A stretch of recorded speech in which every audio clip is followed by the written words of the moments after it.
Good evening, ladies. It's a privilege to be here and to share with you tonight. And I know that Joyce did mention I have a website. It's just mariemonville.com, and I would love for you to go on there. You can connect with me through that. You can find me on Facebook through the website. You can also email me if you want to pop me an email. I read all those personally. And if you're interested in having me come to share with your group as well, that would be where you would get the information for that. Just wanted to cover a couple housekeeping details before we get started.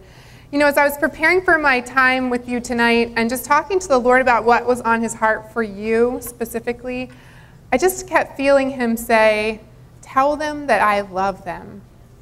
Tell them that I love them. Make sure they know that I love them. And so for each one of you tonight, he loves you.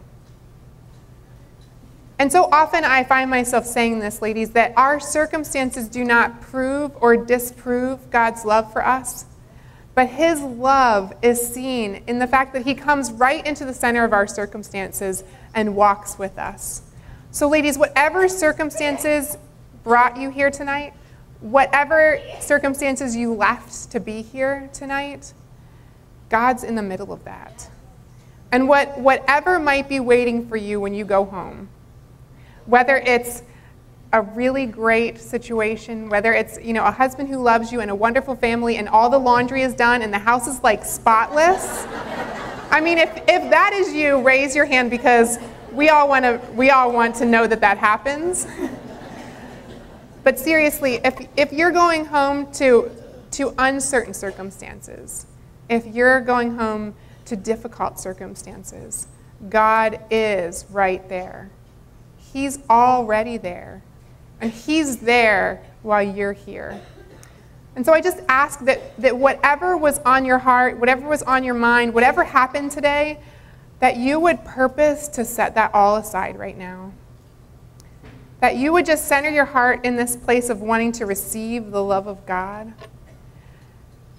because he loves you. And I don't want you to miss that. I don't want you to miss that connection to his love. I don't want you to miss one drop of what he has for you. And I want to start out by reading Psalm 21, just reading this over you tonight, ladies. O Lord, in your strength the king will be glad, and in your salvation how greatly he will rejoice. You have given him his heart's desires, and you have not withheld the request of his lips. For you meet him with the blessing of good things, and you set a crown of fine gold on his head. He asked life of you, and you gave it to him, length of days forever and ever. His glory is great through your salvation, splendor and majesty your place upon him. For you make him most blessed forever, and you make him joyful with gladness in your presence. For the king trusts in the Lord, and through the loving kindness of the Most High he will not be shaken. Your hand will find out all your enemies, and your right hand will find out those who hate you, and you will make them as a fiery oven in time of your anger. And the Lord will swallow them up in his wrath, and fire will devour them. Their offspring you will destroy from the earth, and their descendants from among the sons of man. Though they intended evil against you and devised a plot, they will not succeed. For you will make them turn their back.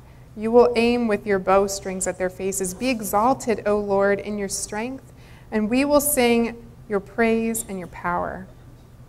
And what I love about that chapter of the Psalms is that it starts out by saying all of these great things, by putting the emphasis on who we know God to be, by praising him for who he is in the midst of our everyday, by saying, your strength, the king will be glad, and in your salvation, how greatly will he rejoice. He's setting his mind. He's making up his mind. He's deciding where he's going to focus before he gets to all the difficulties that come in the second half of that chapter. And ladies, that's what our lives look like, and men too. That's what our lives look like. We have to come to this place of making up our mind, of settling ourselves in who God is before we look at the circumstances. Because, you know, there's crazy things going on in our world right now. You know, we read the headlines. We all see that stuff that's looming out there, but sometimes there's crazy things going on inside of our hearts, inside of our home, in the lives of people that we know and love. And before we approach any of those things, we have to settle in our hearts what we believe God to be, who we believe He is in all of those places. He's a God of love. And it says, you have not withheld the request of His lips. You have given Him His heart's desire. You meet Him with the blessings of good things. That's who God is in the midst of our journeys. That's who He is in the midst of our difficult circumstances. And I can tell you this because I know it personally. I was a young girl when I asked Jesus into my heart. I was 5. It was a little summer Bible club. I remember that day, sunny and bright, underneath a big tree in a neighbor's yard, and asked Jesus to come and live in my heart. And I endeavored to know Him. I grew up in a Christian home.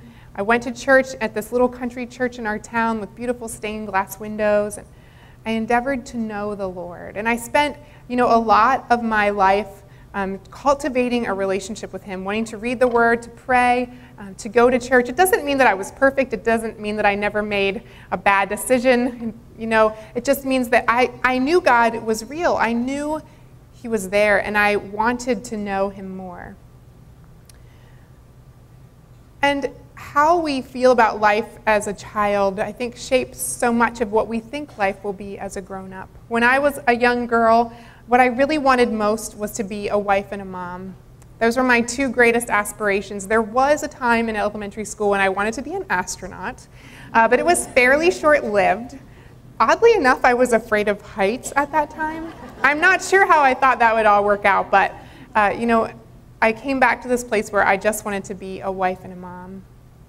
And I would spend a lot of time outside. We lived in the country. I didn't have neighbors. I didn't grow up in a development. And so I would swing. I just remember swinging a lot and looking up at the clouds and, watching them float overhead and thinking, what will my life be like when I'm a grown-up? What is life going to look like? I was a very shy girl. I was very quiet, very reserved. I did not have much self-confidence. There were a lot of things I wanted to do, but many of those I did not even try because I didn't think that I could succeed. I did not want to stand out. I didn't want to be in front of people. And when I went to high school, a lot of my teachers had my older brother. He was pretty good at standing out, not necessarily for good reasons. And I would often say to them, yes, he's my brother. No, please do not judge me according to his reputation. I didn't want to stand out for any reason. I just wanted to exceed people's expectations of me. I wanted to do a better job than what they thought I could. I was a great student, but I just did what I was there to do and I left. But God took me on this road of transformation. And I don't know how many of you are sitting here tonight and thinking about dreams that you've had and hopes that have lived inside of your heart. And maybe some of them are burning brightly, and maybe some of those things have been flickering and almost going out. But I love the way this chapter starts in verse 2 that he says, you have given him his heart's desires. You haven't withheld one request. And I think back across my life, and I think about those days when I was a little girl and I just wanted to be a wife and a mom and all of the difficulty to get to that place. But I think about the way that God has answered my heart's desires. And I know it doesn't usually look like what we think it will. I had this very romantic, idyllic, Hallmark kind of expectation that it all works out well in the end. And it does. We know the end of the story, God wins. But sometimes in the middle of the journey, it feels very much like the story's over. And that it's over, leaving us in a place where we're kind of left hanging, wanting more, hoping for more, and not knowing how to realize the places that we've held so tight, our hopes and dreams, with what our circumstances look like. I met Charlie when I was in high school, and while all my teachers were asking me what college I was going to, I was telling them that I was not going to college, I was getting married. It was probably the first time I had ever stood up and said something contrary to what was expected, but I knew that it was what God had placed inside of my heart. We got engaged when I was a senior in high school, As a side note, now that I have a daughter that's in 10th grade, I think that's a terrible idea. But to me, that, I knew that that's what I wanted. I believed that that's where God was leading me. I had met Charlie at church, and we got married the fall after my senior year of high school. So I graduated. A couple months later, we got married. And I thought, life is going according to plan. My mom used to say of me that I was someone that had my ducks in a row, height-wise, alphabetized, and color-coded. I liked things to go according to plan.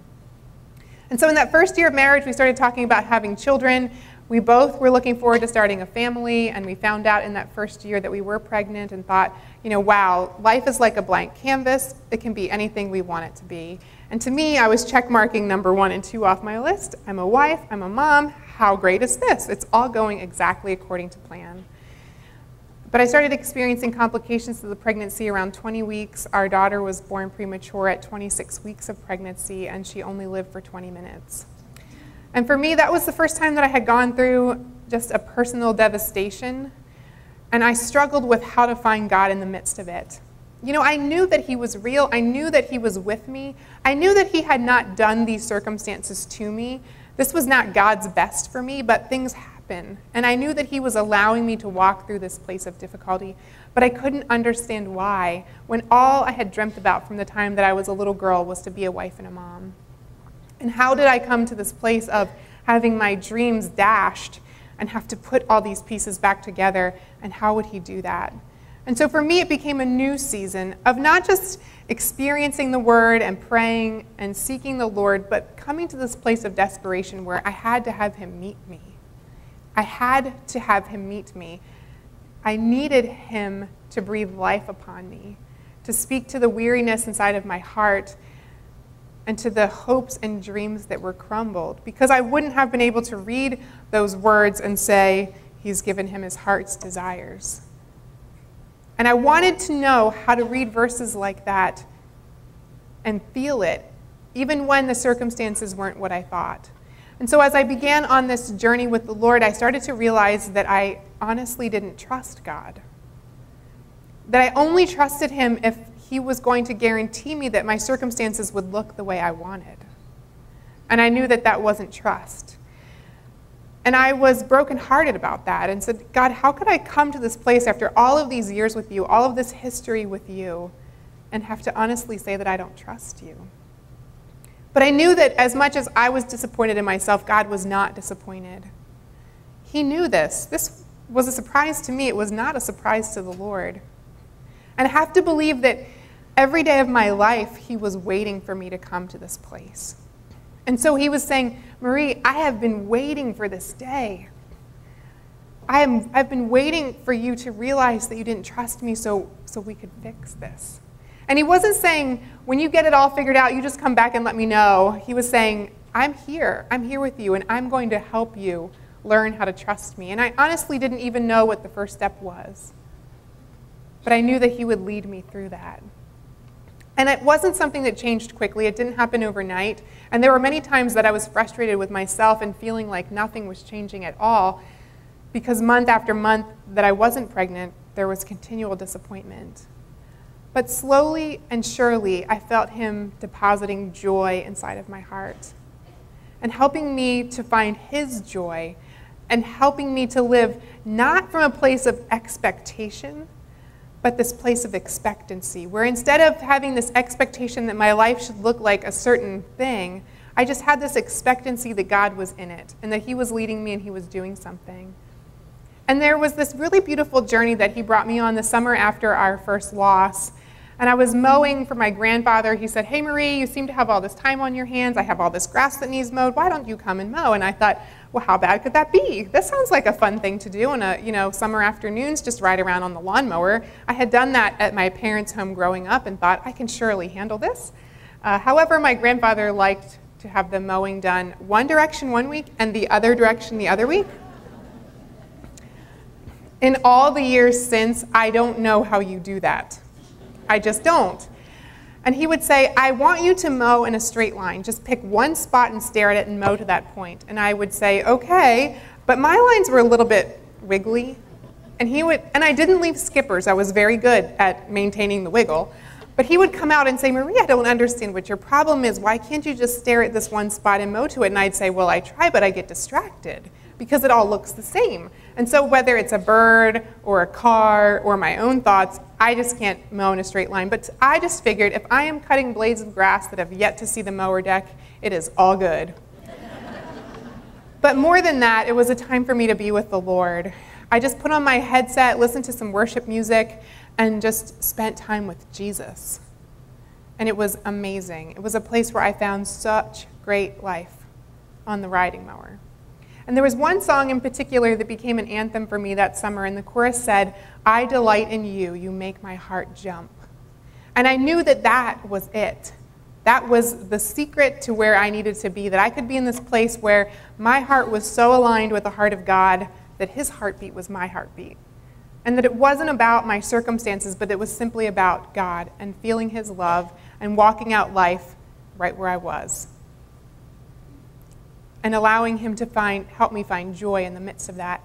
And so there was one particular day that as I was mowing, I felt him start to speak to my heart and to say, Marie, I want you to look up the name Abigail in your baby name book when you go home. And I can be a little bit sarcastic, and I said, okay, well, I know I'm not pregnant, but I'll do it. And so I finished about an hour's worth of mowing and drove home 45 minutes, and it had started to storm as I was almost home.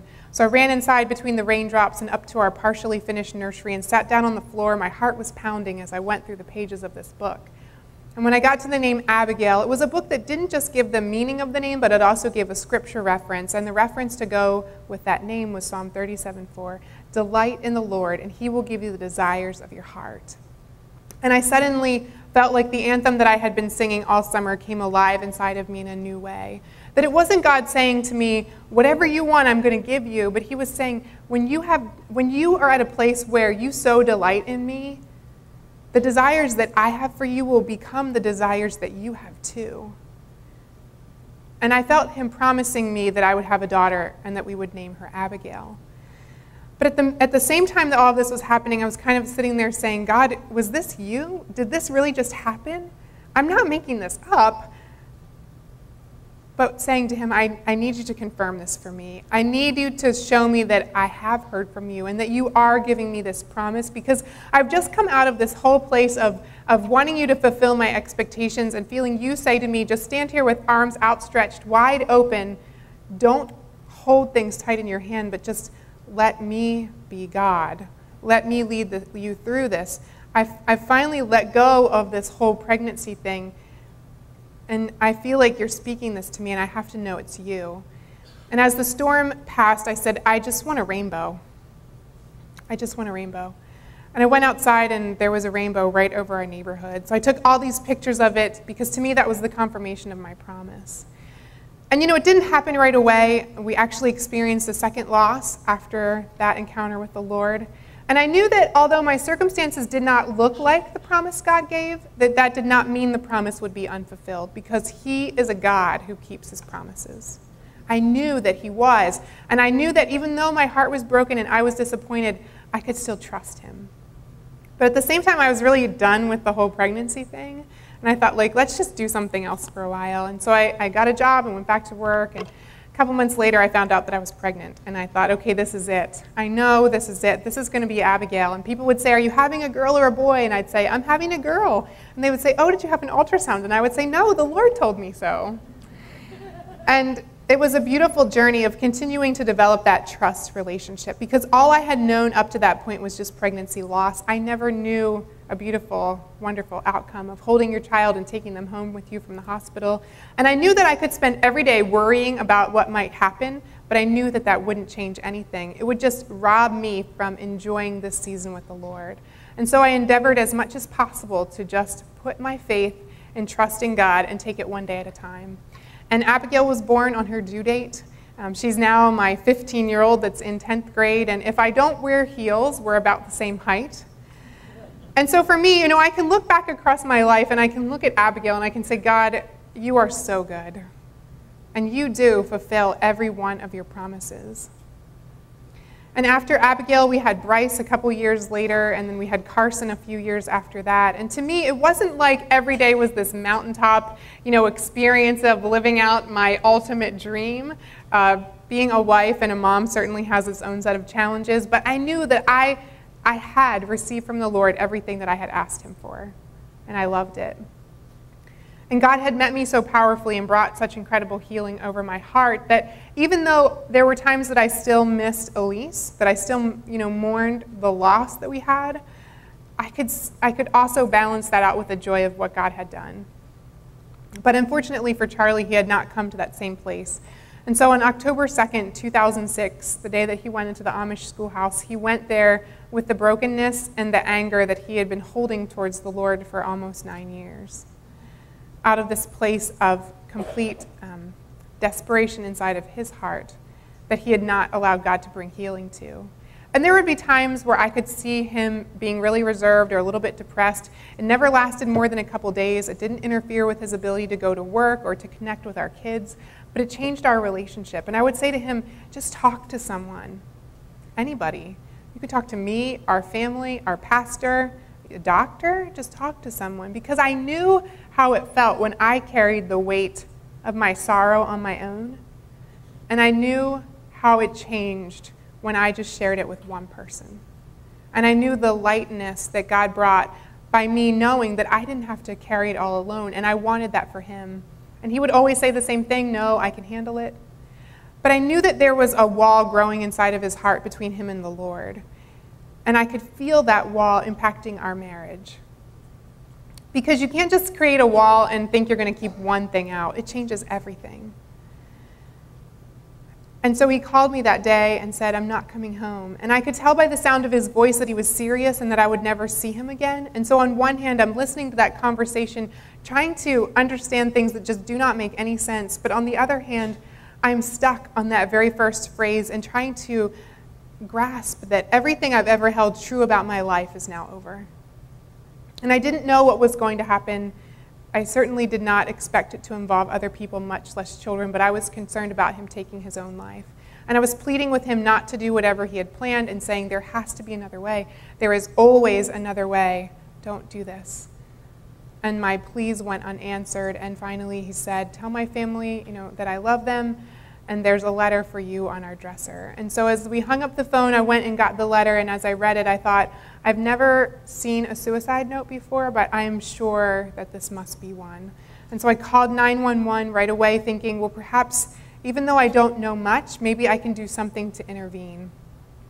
And I could tell right away by the questions they asked that they knew a lot more than I did. And they wouldn't share any information with me, and they just kept me on the phone for a while. And as we hung up and I went outside, I could hear helicopters going overhead, and I could see the police cars that were racing up the street, and I could hear the fire sirens going from our small community fire department, and I knew this was all related, but I didn't know what it was. And as I stood there on my porch in the midst of that beautiful Indian summer day, all I could do was say, God, help. I had no other words. But I knew that he heard my heart and that that prayer was enough. And it wasn't long until the police were at my door asking questions and telling me things that no one would ever want to hear. And it was hard for me to believe that this man that had walked to the bus with our children that morning, who had kissed them and told them that he loved them, could go into this school and do what he had done. But there was no way for me to say that it didn't happen. There was no time for shock and denial because I was faced with the reality of it in stark detail. And after the police left, there was one man that stayed with me to kind of protect me, and I said to him, how much time do you think I have before the media gets here? And he said, I'm surprised they're not already here. And I gathered the things that I thought we would need. I knew we had to leave our home and we would probably need to be gone for about a week. I did not know where we were going. I just simply knew we couldn't be there. I knew the media was on its way. And I stood in my living room and I looked up at the ceiling fan and I closed my eyes and I put my arms out as if I was praying to the Lord and looking right at him. And I said, God, This is not going to be the day that my kids look back on and say that from October 2nd, 2006, their lives were over. This is not going to be the day that stands out just for what the enemy has done. We are not going to be victims of this, but God, because of you, we are going to be victorious. And I knew that I had to make a choice about my life. I had to choose what I was going to believe, and there were only two choices. I could either choose to believe that God was everything I had ever read in the Word, everything I had ever felt him speak to my heart, everything that I had heard anyone else ever testify of him to be. I could choose to believe that that God was somehow going to come and rescue us, or I could choose to believe that our lives were over and we were going down like the fastest sinking ship. And I knew there were only two choices. And it wasn't like I was this giant of faith. It wasn't like I was this person that was utterly confident in anything, except that I was confident in the Lord. And I had this foundation of faith to stand upon, and I started to feel faith rise in me in a way that I had never known before, and strength overtake me. That this girl who was shy and timid and lacked self-confidence, I started to feel God change all that. And I chose to believe that he was going to do something with this that I could not see. Because it says in the Word that he is close to the brokenhearted, that he is a father to the fatherless and a husband to the widow. And I knew that that was me, and that was my children. This was us. And I knew that I had nothing to lose by trusting God. I was completely aware of my desperate state. I knew that I had nothing to hold on to except God. And I knew that by trusting him, I had everything to gain. And so I just stood there with my arms outstretched like Mary and said, okay, let it be to me according to your will. Whatever you can do out of this, do it. And the day is filled with so many memories, so many things that I see vividly, like that conversation with the Lord, where although my life was completely unraveling, and although my circumstances were worse than I could have ever imagined, and although I couldn't see the way out of them, I knew that God was in the middle of it with me. I knew that he was right here, and I could feel his presence. And he was giving me strength and courage to do things I wouldn't have ever thought I was capable of doing. I knew that I could trust him. We went to my parents' house, which was just down the street and around the corner, and I knew that it wasn't far enough, but for that time, I knew that it was better than my house. And my kids were in the backyard playing with my mom and dad, and the windows were open, and the breeze was blowing in the sounds of their laughter, and I just wanted to remember that forever. I thought, I don't know when I'll hear them laugh again, and I want to remember not just the way this sounds, but the way I feel when I hear it. And my parents had called some friends over who were counselors, and they said to me, what do you think you're going to tell the children? And I thought, you're the counselors. Shouldn't you be telling me what I should be thinking I'm going to tell my children? And I said, okay, well, I know they have to know everything. I cannot risk them hearing something on the playground that they would want to think was definitely a lie and have it be the truth. They have to know that they can trust me to tell them hard things, but I don't think they need all the details at once. I know how overwhelming it felt for my heart. And then to think, how could children who were a year and a half, 5 and 7, how would they be able to process this? So I thought, I think I'm just going to give them a brief overview today and unpack it in the week ahead, knowing that Abigail at 7 was so much more mature than her age, and Bryce at 5 was all boy, who wasn't going to understand things the way that Abigail could, and I had no idea what Carson would understand at all. And so I just waited a few more minutes listening to the sound of their laughter, and I said to the Lord, okay, God, you've got to fix this. This was not supposed to be their lives. They didn't choose their parents. They are not supposed to know pain like this, and you've got to fix it. And I felt him say to me, you know what, Marie? I am not going to fix it, but I am going to redeem it. And it changed everything. And it took away the fear that I had about telling them what Charlie had done that day. And it took away the fear of what I thought might happen inside of their hearts when I told them. And I knew that it wasn't up to me to fix it. It was God. And so I called them in, and Abigail sat on one side and Bryce on the other and Carson on my lap, and I simply said, "Today your dad made some very bad choices. And some people got hurt, and some people died, and he died too." And we all just kind of sat there feeling the emotion and the weight of that moment. And I suddenly realized that as much as I had thought about getting into that conversation, I had no idea how to get out. I did not know how to move from that place. And nobody else was saying a word either. Not my parents, not the counselors. No one was saying anything. And so after what felt like forever, but was probably just a few short minutes, Carson looked at his brother and said, "Do you want to play?" And I knew that he probably didn't grasp everything that I had said, but that was the Lord. But I had just been saying, "God, when will I ever hear them laugh again?" And here Carson was asking his brother to play. And I felt God speaking to my heart to say, "You know what, Marie? Yes, this is very difficult, and yes, this is a very hard road, but it is going to be okay. I'm going to show you how, and it's going to be okay." And there are so many moments like that happened that day where I was faced with such tremendous difficulty, and God came in a powerful way. That afternoon, I was in my parents' kitchen trying to work on a statement for the media. Our pastor had offered to be my spokesperson, and I was supposed to write a statement for him to read. And I didn't know what to put on that piece of paper. And my mom's friend came in, and she said to me, "Hey, Marie, how's it going?" And I said, "I can't do this." And I meant, I can't do this statement. I don't know what to write, but I meant it in a much larger way. I meant to say, I can't do this. I don't know how to do this life.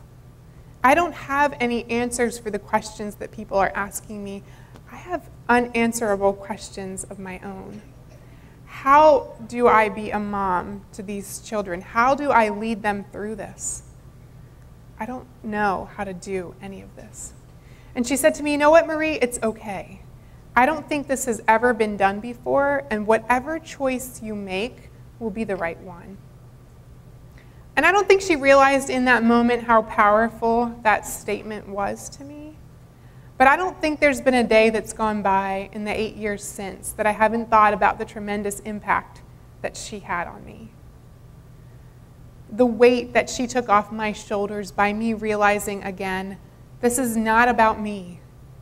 This is about me trusting the Lord and allowing him to walk these circumstances with me. I don't have to know the answers. I just have to let him show me what they are. And it gave me such peace. And later that afternoon, I was looking out the window and I saw some Amish men walking down the street, and I knew they were coming to my parents' home. This is a town I had grown up in. We knew each other. I had gone to their produce stands, to buy produce in the spring and summer and into the fall. We had gone to their greenhouses to buy plants. We knew each other. And I knew they were coming to my parents' house. And I went to my mom and dad and said, "I don't know what to do. What could I possibly say that could mean something in light of all they had gone through?" It had been just a few short hours. I hadn't had time to think about what would I possibly say to them. And my dad said, "It's okay, Marie. You can stay inside and I'll go out and talk with them." And so I watched from the window, and I couldn't hear what they said, but I could see everything. I saw the way that they put their hands on his shoulder, and I saw the way that they embraced one another, and I saw the tears that flowed down everyone's faces. And of all the things that I had imagined and worried about in those few seconds when I saw them coming down the street, I knew that those things didn't happen. And as he came back inside, we waited for him to collect himself from the emotion of that moment. And he said, "Marie, they came because they were concerned about you. And they were concerned about your children. And they wanted you to know that they had forgiven Charlie and that they were extending grace and compassion over your family. They didn't come with demands. They didn't ask one question. They came to give a gift." And so many times people ask me, how has the relationship with the Amish community changed you? How has it impacted you? And I have to say that God has used that to change the way I think about forgiveness. You know, forgiveness is not about waiting for someone to come to us and tell us that they know they were wrong. It's not about us waiting for that. It's about giving a gift. They came to give a gift that day, to tell me of the way that they had forgiven Charlie and the grace and compassion that they were extending over our family. And I think that as I've thought about forgiveness a lot and just spent time processing that with the Lord and, you know, in my own forgiveness of Charlie, God has continued to speak about that to me, about the way that forgiveness is a gift. Because it's not just a gift to be given to someone else, but it's also a gift that the Lord gives us. As I opened my heart and released the forgiveness that I needed to give to Charlie, it gave space for God to pour something back inside to me. And so it becomes this exchange, this gift. And forgiveness is not about saying that what someone did was okay. It's not about saying that it didn't cause pain or that it didn't matter. It's not about that at all. It's about setting yourself free. Setting yourself free from the weight of what they've done to you, and setting yourself free to receive the love that God has for you and the healing that only He can give. Because I'll tell you what, I know this. Just by someone asking me to forgive them when they've hurt me, that's not the place of healing. The place of healing comes then when I submit myself to the Lord and when I say, God, I need you to do something in my heart about this. God's the one that heals our hearts. And so whether a person ever apologizes or says they're sorry, you know, whether they ever acknowledge hurt that they've done to you, you can still have healing for that because God has it for you. He's got it. And when you release the pain and the wounds that you've suffered to the Lord, He's the one that comes and binds them up. He's close to you in that place of being brokenhearted. And so that day was a beautiful mix of all of those kind of situations. My aunt and uncle had come down to be with us. They lived about 45 minutes away, and they said, you know, we want you and the kids and your mom and dad to come and stay with us. And I thought it was a very generous offer, but I said, are you sure? You have white carpet and antique furniture, and I have 3 little kids. And they said, no, we're sure. We really want you to come and stay. And my aunt said, in fact, our neighbors already know, and they have sworn themselves to secrecy. I didn't have to say one word. They all promised not to tell anyone that you're here. One of my neighbors is going to have you park your car in their garage so the media can't trace you by your license plate. They've offered to bring meals. Some of them have lent toys of their children and brought it over to my house a while. It's going to be wonderful. Just come. And with an offer like that, how could I refuse? And so we drove that night under the cover of darkness, and I said to the Lord, God, what's this going to be like when I come back here? What's this going to look like when I come back here? What's my life going to look like? What are the lives of my Amish friends going to look like? And I didn't know. I had no answers to that question. And as I walked into my aunt and uncle's house that night, wrestling with all of those things and thinking about the drastic way that my life had changed from the time I woke up that morning until lunch, and thinking, how can all of that happen in such a short time span? And feeling the weight of all of that, I was greeted instead by love and beautiful memories from all the times that I had spent there as a child. When my great-grandmother sat at the piano at Christmas get-togethers and played carols from memory, and times that I had sleepovers with my cousin, or times we had family picnics in their backyard. Just this wonderful rush of memories greeted me, and my aunt said, your uncle and I would like you and the children to sleep in our bedroom. And she led the way upstairs. I don't think I had ever seen their bedroom before that day, and she opened the door and I went in and my mouth dropped and my eyes got wide. They had this bed that sat high up off the floor and all of these pillows and wallpaper with coordinating pictures, and I thought, this looks like something out of a magazine. You know, I had 3 little kids and I did my best to get the bed made every day, but my room never looked like that. And as I laid down in the bed that night with Abigail on one side and Bryce on the other and Carson in a pack and play at the bottom of the bed, I thought, God, this is so soft and so comfortable This is you on a day that has been so hard. Abigail and Bryce and Carson, they all went to sleep very quickly, which I knew again was the Lord, because there were normal nights at home they didn't go to sleep very quickly. And I just laid there and talked to God. And I wasn't worried and I wasn't anxious, but I said to him, I can't believe that I have to get up and do this all over again tomorrow. Like, I just want to get up and go out that door in the morning and have my life be different. I don't want this to be my life. I don't want to stand in this place. And God, I know that you're going to work this all out, and I totally trust you to do it, but I don't want to be here. And I don't want this for anyone else either. And I couldn't imagine what it was like in the homes of those Amish families that night, and for the first responders, and for the hospital workers, for our community to have such a spotlight drawn on it for this. And I thought, God, I don't know how to face this again and again and again. And I said to him, you know, my two greatest aspirations were to be a wife and a mom. Those are the two things that I asked for my whole life. And why did you make my heart like that if these were going to be the places of my greatest pain?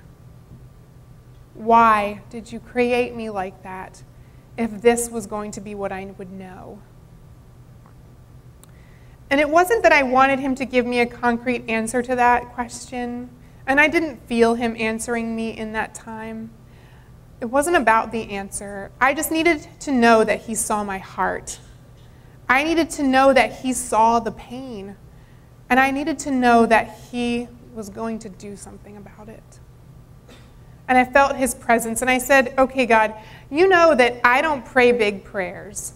And you know that I don't really ask for a lot. You know that if I can do something, I will. But God, we both know I can't do a thing about this. I can't do anything. I can't fix this. And so, God, I'm asking you to do big things, and I'm asking you to start right now. And you know, it was a different prayer than I had ever prayed before. And I said it with a boldness and a confidence that I hadn't known until that day.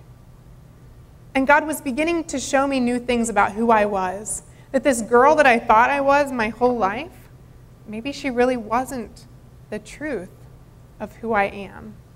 Maybe she wasn't the entirety of who he had created me to be. He knew this was going to be my journey.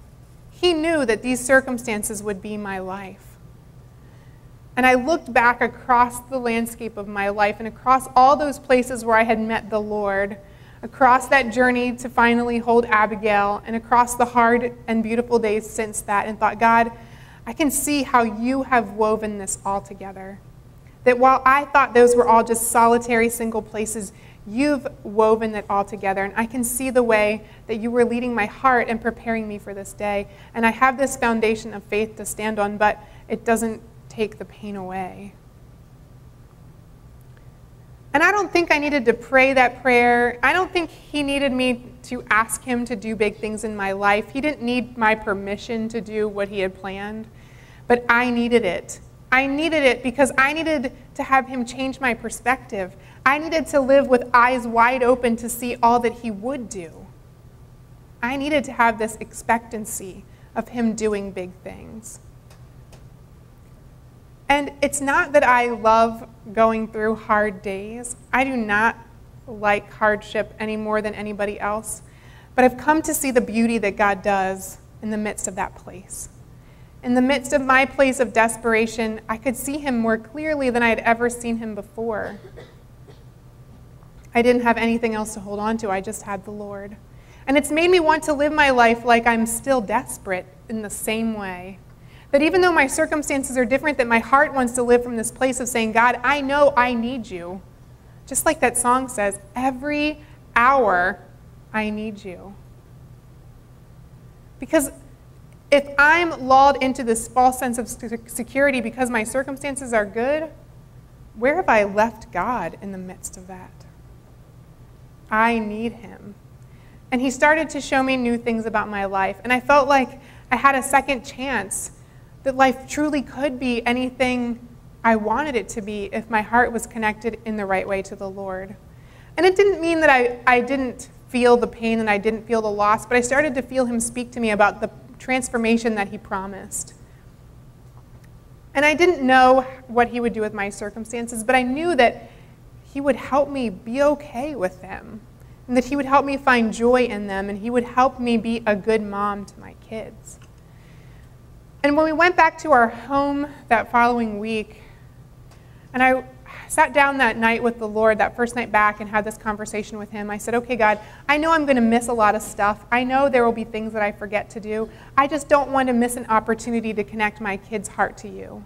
I don't want this to be a journey that they've seen me on. I want them to experience you for who you are. And I felt him reminding me of a scavenger hunt I had gone on at Vacation Bible School when I was a little girl at that stained glass church. We had a clue, and it took us to somewhere else, and we got another clue, and that took us to somewhere else where we got another clue. And so you go along, and you're collecting all these clues, and finally, at the end, you get a prize. And I felt him say to me, Maria, I just want you to live life like that. That you're on this amazing adventure with me, and that I'm going to give you clues that are going to tell you of my presence, and when you least expect it, there I'll be. And I just want you to live life like you're on an adventure. And it completely changed my perspective. Because I knew that God didn't just see the hardship I was going through now, but he saw it all. And he saw what he had planned for me beyond these moments. He saw it all, and I wanted to see it too. And I said to him very early on, God, you know how much I loved being married. You know how much I loved being a wife. But Jesus, if it's just you and me from now till forever, I'm okay with that. However, if there is one guy on the face of this earth that could handle what my life looks like now, bring me one man, because I am not dating. And I thought back to dating in high school and how much fun that wasn't. And I did not want to do that again, especially now that I was 28 with 3 little kids. And, you know, I didn't really have an expectation of that either, but I just knew that God is a God who keeps his promises. And I wouldn't have anticipated that the Lord would do things like he's done. And I can't tell you the whole story. And for those of you, I know there was a lady that I talked to tonight, and she said, I'm in the midst of reading your book, but some of it is just so hard to get through. And I said, well, keep reading, because it gets really good. And I'm not going to tell you how it all happened, because especially for that one particular lady, I don't want to ruin the fun she's going to have on this journey. But within a couple months of the loss of Charlie, I felt the Lord speaking to my heart about Dan Monville and the beautiful way that he brought him into my life. And at first, I thought it was a terrible idea. I spent 3 days arguing with the Lord, saying, God, either I can't hear you or you're not speaking right, because there's no way you could be talking to me about marriage now. I haven't had an opportunity to read all the books, but I'm sure they would say to wait at least 2 years. And so I just kept arguing with him. And at the end of the 3 days, he brought me back to that conversation I had had with him that first night where I asked him to do big things. And I felt him say, you asked me to do big things. Why can't you just take what I'm giving? And I said, okay, I'm not going to argue with you, but I am not doing anything to make this happen. I will not make one phone call, and I will not send one email. You can just do it yourself. And then I kind of patted myself in the back, and I thought, you know, how often does God do things immediately? He's probably just telling me this for somewhere down the road. I don't know why I'm getting so bent out of shape about it. But about a month later at Christmas, Bryce asked me, Mom, can you get me a new dad for Christmas? And I said, Bryce, it's not like going to the grocery store and buying a box of cereal. You can't just pick one. And he starts to say, yeah, I know, we'd have to love you, and we'd have to love him, and he'd have to love God. And so he's telling me what a 5-year-old boy thinks it looks like to find a new dad. And I thought, okay, God, every child needs a mom and a dad, and my kids need a dad more now than ever before. So if this is what you want, I'll trust you. I still don't know how this works or what it's supposed to look like, but I'll trust you. And within about a week, Dan had emailed me. He said, hey, I have some friends that go to your church. I'd always thought about visiting there. Do you mind if I come? I said, why would I care? A church is a free building. Anybody can go there that wants to. Because I certainly did not want to give the impression that I was interested in him. So braving my warm response, he came and he sat in the same row at opposite sides. At the end of the church service, the kids were chattering a little bit, and he said to me, hey, Marie, can I give you a call this week? I want to tell you about some things God's been doing in my heart. And I said, sure, why not? You know, I love talking to people about the Lord. But I knew what God had been saying to my heart about Dan Monville, and I was thinking, God, what were you telling him about me? So we had this time set up for him to call me, and thankfully I had caller ID. I knew it was him, and I let it ring a couple times. I didn't want him to think I was overly anxious for the call. See, I used to think through everything. I'm better now, a little better, but I still had my ducks in a row back then. So he started talking about, weather and kids and all the stuff, and then he said, about 6 weeks ago, I felt the Lord start to speak to me that I was going to marry you, and I've spent the last 6 weeks telling God that he was wrong. And I thought, well, that sure makes my 3 days look a little better.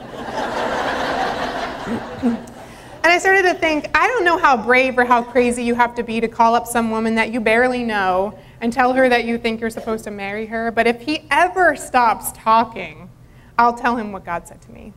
So finally he took a deep breath, and I just kind of launched in and started telling him what the Lord had spoken to my heart. And we knew that we were embarking on this relationship in a very intentional way. We knew that we would have to see God confirming in our kids the same thing that he was speaking to our hearts. This had to be a family thing. But we didn't want our kids to know any more pain than they had already experienced. And so we went out on these dates as a family, and it wasn't after too many dates that I'm driving home with my kids, and Bryce says to me, "Hey, Mom, can you ask Dan to marry you?" And I said, "Oh, no, Bryce, girls don't ask them to marry, you don't ask a boy to marry you." He said, "Okay, so just ask him to ask you to marry him." Because the world is very black and white to a 5-year-old boy, and I laughed, but inside my heart was warmed because I knew that God was doing in them what he was saying to me. And so Dan and I were married in less than 8 months after everything had happened, and I am unbelievably thankful for the way that God brought him into my heart. That Christmas, I felt the Lord saying to me that I was still a gift to be given. And when I looked at my life and when I looked at the circumstances, I didn't feel like a gift. If I would have balanced it out on a ledger sheet, I would have said I fell into the side of the liabilities. I was not an asset.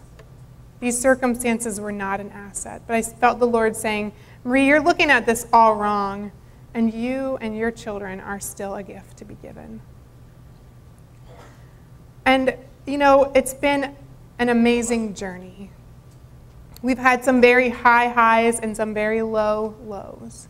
And the thing that I've seen in the midst of all of that is that God is the same. And so a couple years ago when I was asked to write my story, I thought, to me, it's not enough to tell a story. It's not enough to just tell a good story. It's only worth telling if I can say, this is who God is. And if this is who God is to me, this is who he is to you too.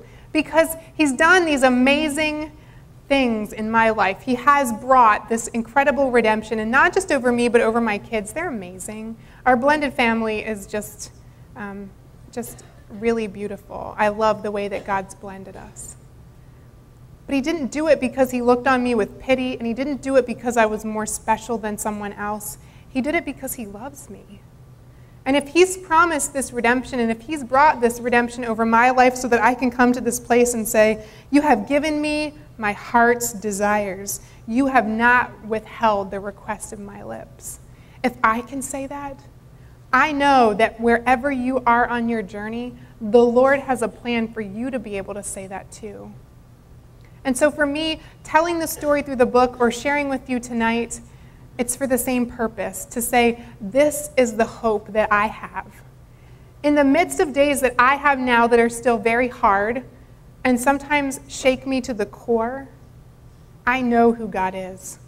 And I know that he is a firm foundation to stand on.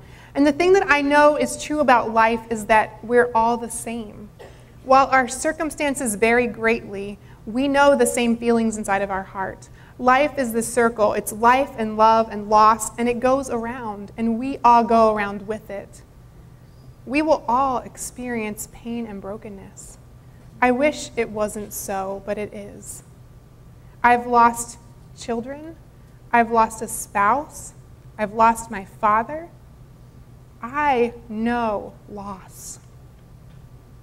But I also know and I believe in the redemption of the Lord. And so for every place that I've experienced loss and for every place that I know difficulty, I also know that there's redemption of the Lord that's available. And I'm not saying that I've seen everything be redeemed. There are places that I am still waiting on the Lord. But I'm not going to give up hope, because I know that he's a God who keeps his promises, and I know he loves me. And whether my circumstances are going to change or not, I know that he's going to help me change the way I see it, and that he's going to change the way I see him in it and the way that I see myself through it. That's what he does. He breathes life, and he causes the places that are dead inside of us to rise. And so whatever it is that you're facing tonight, whatever it is that you've come in here with, whatever it is that you find in the days ahead, God keeps his promises. And so if there's one thing that I can give you tonight, I want you to know that he loves you. I want you to know that he sent me here today to tell you each specifically, to tell you as a community that God loves you. He looks at you with eyes of love. And his love is unlike any love that you have ever known or any love that you will know from a human being, because his love is pure. His love is not to control you. His love is not to make you feel like you have to make a certain choice. He just loves you. No strings attached. It's just a gift. And he wants to give it to you because he's been waiting all this time for you to get it. And as much as I know about the love of the Lord, and as much as I've seen him change the way I view him, I know that there's so much more to discover. I'm never going to have it all figured out. So wherever you are in your journey with the Lord, he's got more for you. And if you're here tonight, and today marks the first day of your journey with the Lord, you are in the exact right place at the exact right time, and he has been waiting for this your whole life. He loves you. He has a plan for you. He's created us each with a destiny and a purpose that only we can fulfill. And so I just want to spend some time praying for you as we close out our time together. God, I thank you that you are a God of love. I thank you that you look on us with eyes of compassion. That you are so excited when we wake up in the morning. You can't wait to begin this day with us. So ladies, if you're here tonight and you have never known the Lord, this is the first day of the rest of your life. And I'm not saying that your circumstances are going to change the moment that you accept him in your heart, but everything else is going to change in such a way that your circumstances are not going to define you, and they're not going to hold you back, and it's not going to be the end, but he is going to write a new beginning to your story. And asking him in your heart is simple. So with eyes closed and heads bowed and hearts surrendered to the Lord, just follow me. You can say this prayer out loud. You can say it in your head. God hears you. He knows your heart. He sees your heart even more clearly than you do. And it's as simple as saying, God, I know I need you. I need your love. I need to be loved like that. I want to be loved like that. And so God, I admit that I'm a sinner. I'm not fooling you. I'm not fooling myself by saying that I'm perfect. God, we all know that I have sinned. And so Jesus, I ask right now that you would forgive me of those sins, that you would come inside of my heart, and that you would change my life. With arms outstretched, hands wide open, I surrender all I am for all you are.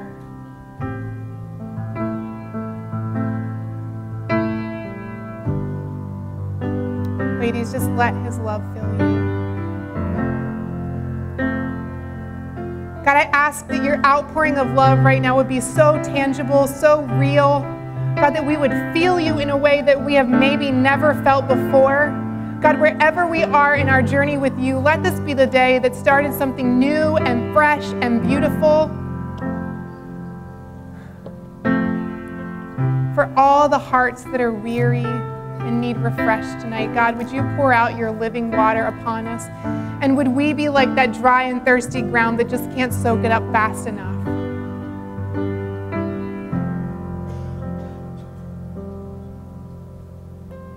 God, would you give new fire to our hearts? Would you give fresh perspective to our eyes? Would you birth new dreams inside of us? God, would you speak to our hearts and say, I have heard every cry, I have heard every prayer, I have heard all of the wonderings and the longings inside of you, and I am in the midst of you. I am working it out for your good, even when you don't see anything good at all. Do not be afraid. Do not be afraid. Just trust in me. I am the one that changes the colors of the leaves.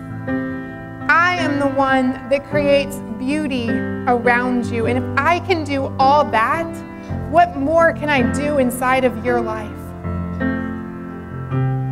Don't be afraid to surrender your life to me. Don't be afraid to surrender your heart to me, because I have good things planned for you.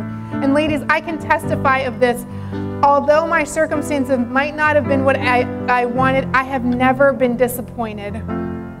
I can stand before you today and honestly say, God has never disappointed me. He is a redeemer.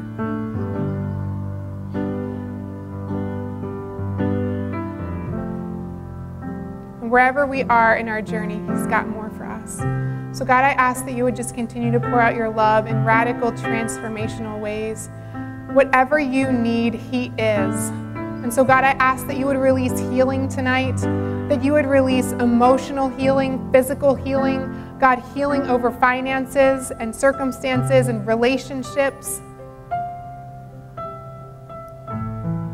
And God, would we be like that one leper who came back to thank you? And celebrate the goodness of who you are and share it with others. Ladies, whatever we've received, we're free to give. And so whatever you've received from the Lord, you're free to give. And God, we want to celebrate you and who you are and what you do in our hearts and our lives and the way that you give good gifts to your children. Our circumstances do not prove or disprove His love for us, but His love is seen in the fact that He comes right where we are. Wherever you are tonight, He is.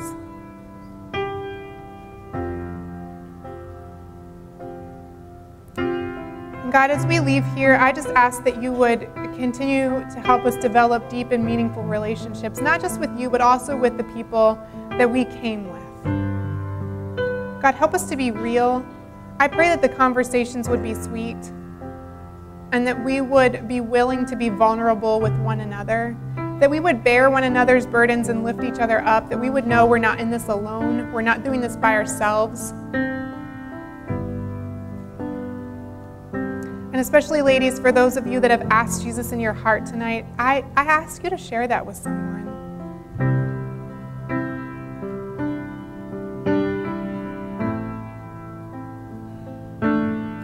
God, we just center ourselves in who you are, over the redemption that you have and the love that you give to us. And I just ask that today would be the start of something new for all of us. I need it. We all need it. God, would you birth something new inside of our hearts? Would you change the way we look at our circumstances? God, I thank you for this opportunity to meet with you, be transformed. And Lord, I pray your blessing over every woman who's played a part in this event tonight. And for all the men, God, who have served willingly. God, would the rest be sweet for all.